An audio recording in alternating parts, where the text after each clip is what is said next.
Hello বন্ধুরা, আমি পারমিতা চলে এসেছি আরও একটা নতুন ভিডিও নিয়ে।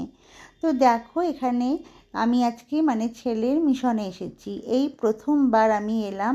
প্রথম ঠিক বলবো না, যখন আমি প্রেগনেন্সি ছিলাম তখন একবার এসেছিলাম ওর ভর্তির ব্যাপারে। কারণ তখন ওই মাদেরকে লাগবেই বলেছিল মিটিংয়ে, কারণ সন্তানকে দিতে গেলে একটা মায়ের স্যাক্রিফাইসটাই সব থেকে বেশি ধরো। তার জন্য মাদেরকে লাগবেই বলেছিল বলে আমি আসতে বাধ্য হয়েছিলাম আর কি। তখন আমার 7 মাস চলছিল। তো একটা ছেলে কাছ থেকে দূরে চলে যাবে আর আরও একজন পৃথিবীতে আসবে, এই দুটো হচ্ছে ম্যাচ খাওয়ানো নিজের শরীরের পক্ষে প্রচুর কষ্ট। সেটা একমাত্র একটা মাই বোঝে আর কি ব্যাপারটা। বড় সন্তান আমার কাছ থেকে এত দূরে চলে আসবে, আর ছোটোটা হচ্ছে মুখ দেখবো, সে ছেলে না মেয়ে হবে সেটা তখন জানতাম না। তো সেই দুটো খুব আমার শরীরে খুব দুর্বলতা হয়ে গেছি এখন আমি, খুব দুর্বল, আমার শরীরে যেন কিছুই নেই, শরীরটা একদম হালকা লাগে, এক এক সময় এত খারাপ লাগে শরীরটা, ধকল নিতে পারি না।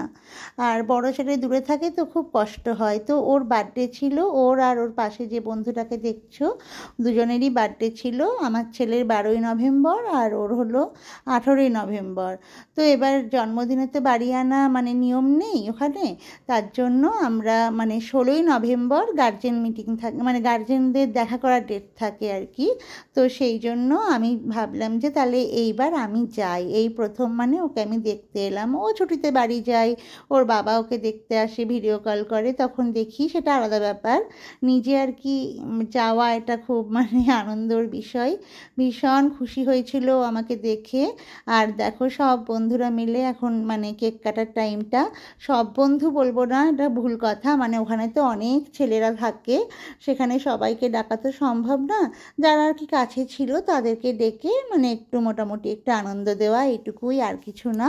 ওর বন্ধুর মা আমাকে ফোন করে বলেছিল চলো এই ব্যাপারটা করি দুজন মিলে, তাই একটা করে কেক নিয়ে এসেছিলাম, ওদের যেটুকু খুশি হলো আর কি। আর ওদের রুমে হচ্ছে কেক কাটতে পারলাম না, যেহেতু যদি বকে ওখানে তো সব কিছু নিয়ম থাকে না, তাই বাগানেই যেখানে দেখা করার জায়গা তারই একটা পাশে এসে সবাই আনন্দ করলো একটু, আর ওরাও একটু আনন্দ পেলো। আর পুচকিটাকে ধরো ঘরে রেখে এসেছি, 4 মাসের বাচ্চাকে রেখে এত দূর আসা, 3.5 ঘন্টা আসতে, 3.5 ঘন্টা বাড়ি যেতে লাগবে, এ যে কি কষ্ট, কোন দিকটা আমি সামাল দেবো বলো? আমি বাচ্চাটাকে রেখে আসছি, সেটা আমার কষ্ট, আর আমি আমার বড় সন্তানের সাথে দেখা করতে আসছি, আমার সেই আনন্দ। বলছি না, একটা মা ছাড়া এই ব্যাপারগুলো সত্যি আর কেউ পারবে না, একটা মাই সব কিছু পারে। আমি কোন দিকটা যে প্রকাশ করব আমি নিজেও জানি না।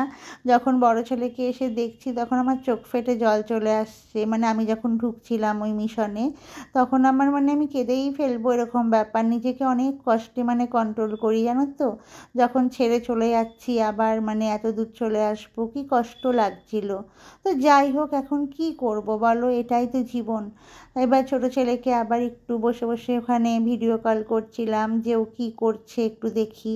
তো ছোট ছেলে এমনভাবে ফোনের দিকে তাকিয়ে কি বলবো, সেটাতেও দেখে খুব কষ্ট হচ্ছে, কিন্তু কোনো রকম জ্বালাইনি। ওর দিদার কাছে ছিল, দিদা আমার কাকিমা সবাই ছিল আর কি বাড়িতে, তো ওকে রেখেছিল, আর ও সবার কাছে থাকে, এমনি কোনো প্রবলেম হয়নি, ও খুব ভালো ছিল।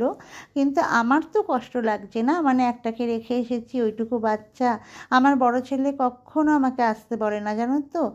সব সময় বলে মা তোমার শরীর খারাপ, তুমি কিন্তু পারবে না, এত দূর আসতে হবে না ভাইকে রেখে, ভাই অত ছোট, আর তুমিও ওই ভিড় টেনে উঠতে নামতে পারবে না। ওর আমাকে নিয়ে ভীষণ চিন্তা, মা পারবে না ভিড় টেনে আসতে, এটাই আর কি। তো যাই হোক, তোমাদের একটু আশপাশটাও দেখালাম। দেখো, সব গার্জেনরা তাদের সন্তানকে পেয়ে কত আনন্দ করে, আর আমি তো প্রতি মাসে 2বার করে দেখতে আসার ডেট, সেটা আমি পারিও না। এই প্রথম আর কি ছেলেকে এখানে দেখতে এলাম, তো আসতে পেরে আমার ভীষণ খুশি লাগছে। ছেলেকে পাশে নিয়ে কত গল্প করলাম, যেটুকু টাইম ছিলাম, ভীষণ আনন্দই লাগে আর কি। ছেড়ে চলে আসাটা খুবই দুঃখের, তখন কান্না পেয়ে যায়, আর খুব কি বলবো, আমি আর বলার কোনো মানে ভাষা পাচ্ছি না। চলো এই ব্লগটা এখানেই শেষ করি। একটা ছোট্ট ভিডিও তোমাদের সাথে জাস্ট শেয়ার করলাম। মানে সন্তান দূরে থাকাটা খুবই কষ্ট। একটা দিন তো দূরে যাবে জানি, তাহলেও এই টাইমটা খুব কষ্ট লাগে।